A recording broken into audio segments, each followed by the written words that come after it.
Okay, hold on really quickly. This is important, all right? You can just type the answer. You don't have to say it. How old are you? Uh, I'm 25. Oh, okay. You got it. I'm a woman.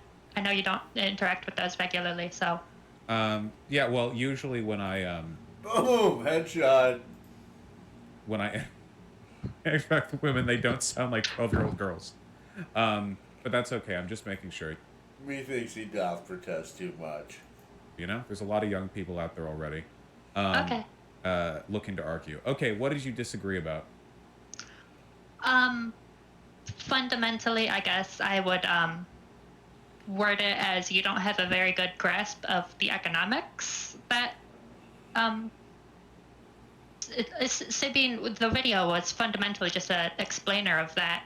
So let me check the emails to see what the points I made. Um, yeah, I guess I'm just going to start with the first contention I had.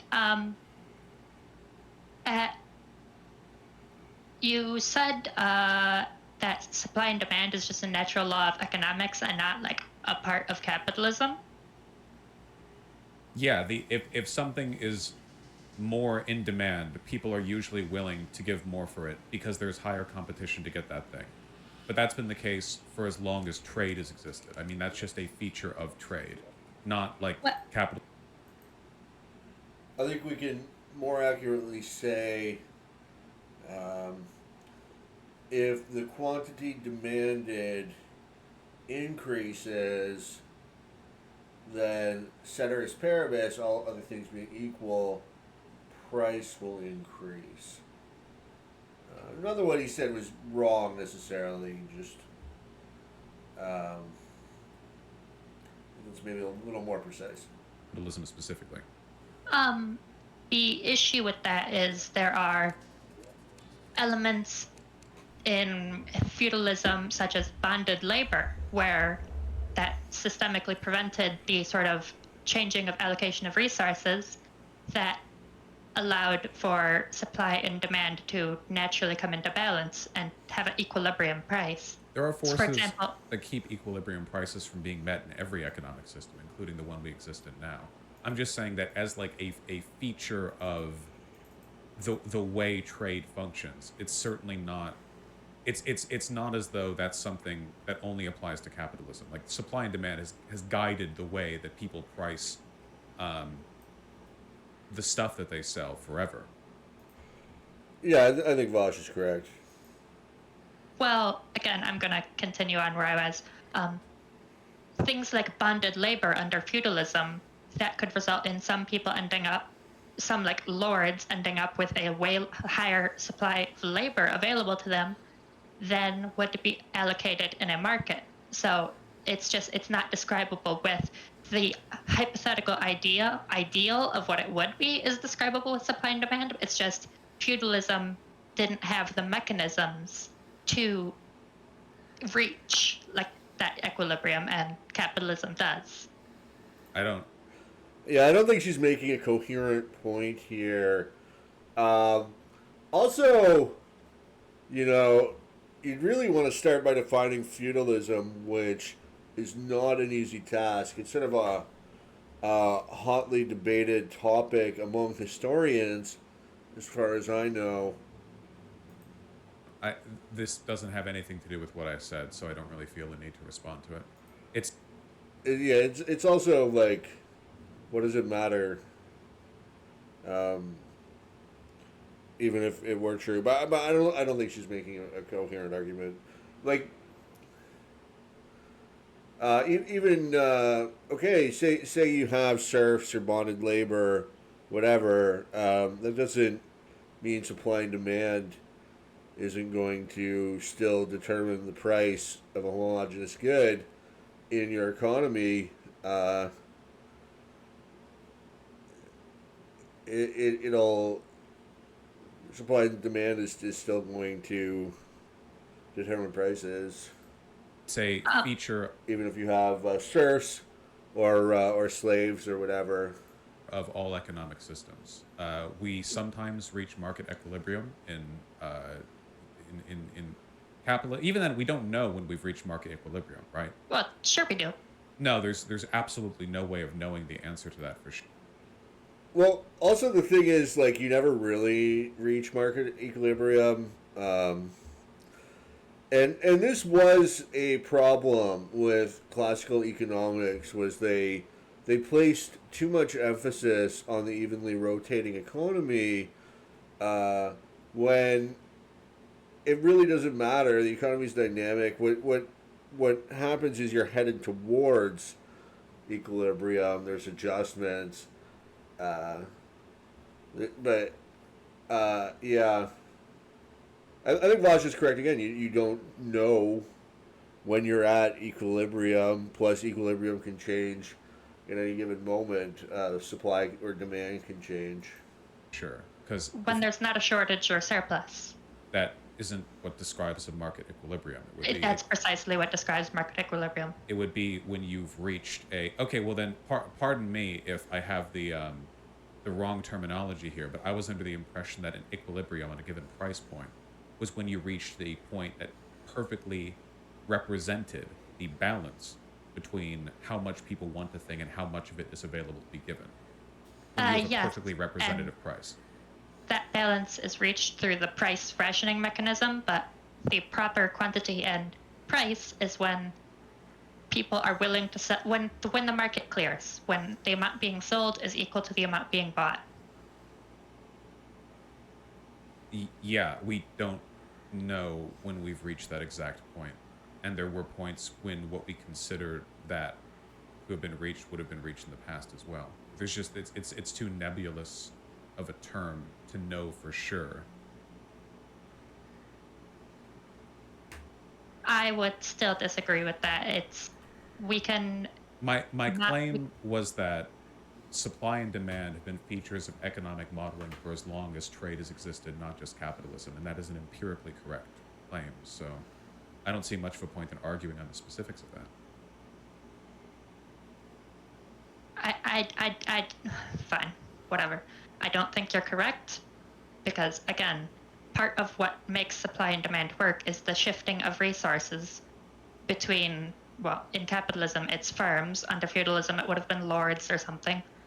Well, it's So, not whether or not it works, it just is. If there's more competition to buy something, then people are going to pay more in order to distinguish their claim for it. But that's not. I've never heard competition used in that context. Uh, Competition between consumers. There's demand. If there's a greater demand, or if there's an unmet demand, then resources will be allocated, um, to the production of that good. I don't think it's accurate to think in terms of consumers competing, although it's an interesting concept. just you seem to be focusing on like end consumer goods, maybe, but it's also there are labor markets, there are capital markets. Yeah. So supply and demand is also about getting those productive resources into the hands of the people who can use them the most. And again, with feudalism and any system that isn't capitalism, you don't get that efficient allocation. I disagree. Under feudalism, an effort was made to make sure that both the means of production and the resources necessary to make good use of it would be sent to the appropriate fletchers and blacksmiths and butchers and what is kind of like a subjective assessment. That's I would point you to the example of the Black Death in 1348. When a bunch of peasants died, all of a sudden they had more labor negotiation power. So the Black Death is a super interesting topic. What happened actually was there was a Great Depression in the 14th century. Up until then, you'd had pretty steady prosperity. Population had grown from 24 million in anno 1000 to 54 million in the year 1340. And then from 1340 to 1450, the population fell from 54 million to 37 million, a pretty steep decline. So, what happened actually was the destruction of the fairs of Champagne, and basically this guy Philip the Fourth, the Fair, King of France, moved to tax the fairs. The fairs were sort of like an international farmers market, or just a free trade hub where people would bring their spice from Asia, and there's a real center of commerce in Europe at the time. And Philip the Fourth, he was he was very greedy. He wanted a lot of money, and he just started taxing people. Up until that time, there really wasn't a lot of taxing going on, believe it or not. This was sort of the advent of confiscatory tax rates like we suffer under today, and so he moved to tax the wealth, and he basically shut down these fairs, and he also went to tax the Lombards and Jewish individuals and merchants, and as a result, there was a sharp decline in living standards, economic conditions, and so when the bubonic plague came in, was it the bubonic plague? When the Black Plague came in, because of the decline in economic conditions as a result of Philip IV's taxes, things got really, really bad in Europe, and you had this massive decline in population. And in addition to the heavy taxes, which were used to finance military adventurism, there was also a lot of inflation. Usually imperialism, military adventurism, and inflation go hand in hand.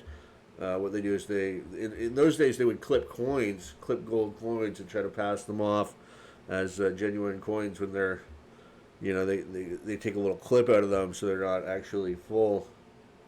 Labor that they were trapped in. And in the immediate years following the Black Death, wages doubled.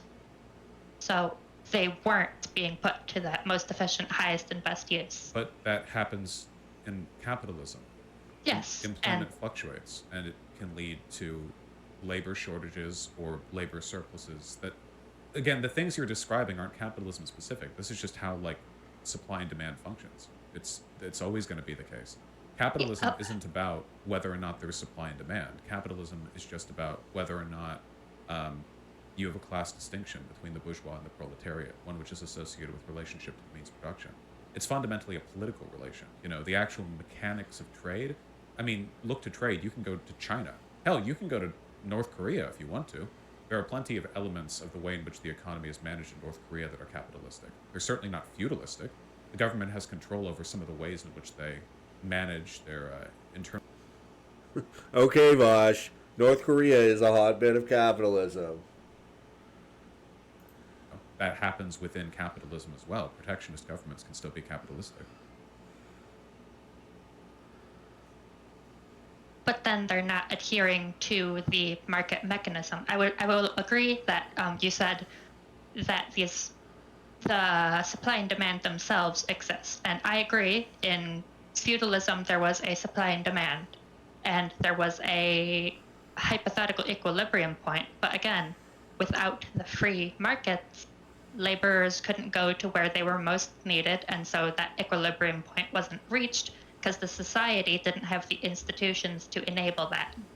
Do you think we live in a capitalist country today, despite the many elements of protectionism, state-run organizations, the fact that we have borders? Yes. Which prevents labor from flowing freely across them, that sort of thing? Oh, good point. Basically saying, well, there's restrictions on the movement of labor in today's society. I would say that there are significant barriers, like exactly what you're talking about, like free immigration. I saw studies indicating that like world GDP would increase by literal trillions if we allowed more immigration. So I agree that there are still Global GDP would double with open borders. significant barriers, but I would say that the Kaplan's made that claim. Um, economy now is more capitalist than not. I don't agree that there's a fine, hard distinction point of to the left of this by zero point 0.1 capitalism's you're a dirty commie, and to the right of this by 0.1 capitalism's you're Ayn Rand. All right, I agree with that. Ayn Yeah. Rand. Um, And I also agree. It's a spectrum. in that video also, sorry, I'm a bit nervous. That's totally okay. I don't fault you for that. At about 23 minutes in your video, you started talking about capitalism itself being a labor exploitation. I've been known to say that, yeah. Sorry. It's just a funny way of responding. Oh my god, this is the worst rom-com ever. I fundamentally disagree with that because while I agree that, like I said in the bonded labor example, labor can be exploited in that way. How? With the removal of a lot of the barriers to free association, employment has become a voluntary contract. So it's a mutual agreement and not an exploitation when... Not simply a mutual agreement, but a mutually beneficial agreement. I think this is going to boil down to semantics, but I don't view the relationship between employer and employee as exploitative in any situation, so long as the employee can voluntarily leave. Maybe it's conceivable of situations where it would be exploitative, but I would say, the vast majority, 99% of workers anyway, especially in, say, Canada and the U.S., Europe, the relationship is not exploitative. It's mutually beneficial, and usually it's your best option available, since if there was a better option, you would choose that better option. Let's see what Vaush has to say. Somebody accepts a job. Could I run a hypothetical by you? Sure. Do you know which one I'm going to run by you? I have an idea. No. I have a feeling. Okay, well, stop me if you've heard this one before. If you're on a plane that crash lands in a desert island, and you come to, and you realize that there's only one other person who has survived the crash. They woke up before you, and they have, while you were still asleep, gathered all the coconuts on the island, which they're happy to share with you on the condition that you suck their dick. Would that be... Okay, that's unnecessarily crass. a consensual arrangement for you to say yes to this? Yes. Ah, well, I fundamentally disagree, and I think that that's insane of you to say. So the first thing is, this is a lifeboat scenario, and lifeboat scenarios don't really translate to the real world.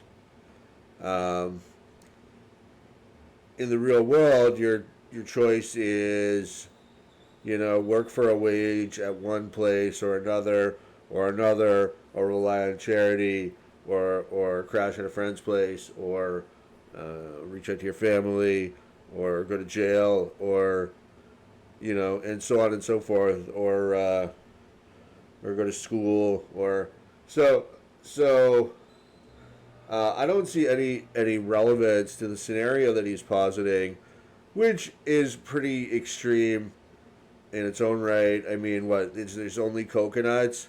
I mean, realistically, if all there are like 20 coconuts on this island, you're both gonna die within a few weeks anyway. I mean, can't you go out and fish? But uh, so this scenario, I don't think this analogy translates at all to the real world, which is important when you're making an analogy. Okay, I would say it's definitely unfair, but it's still consensual. Then your definition of consent is meaningless. You know, you could have like in the sleep, like on a boat with two people on it, like one person could gather all of the like all of the food or whatever and be like, oh no, in order to get this now, like I'm gonna fuck you. And then it's like, oh well, Okay. I'm just gonna turn this off. It's very crass, very very crass.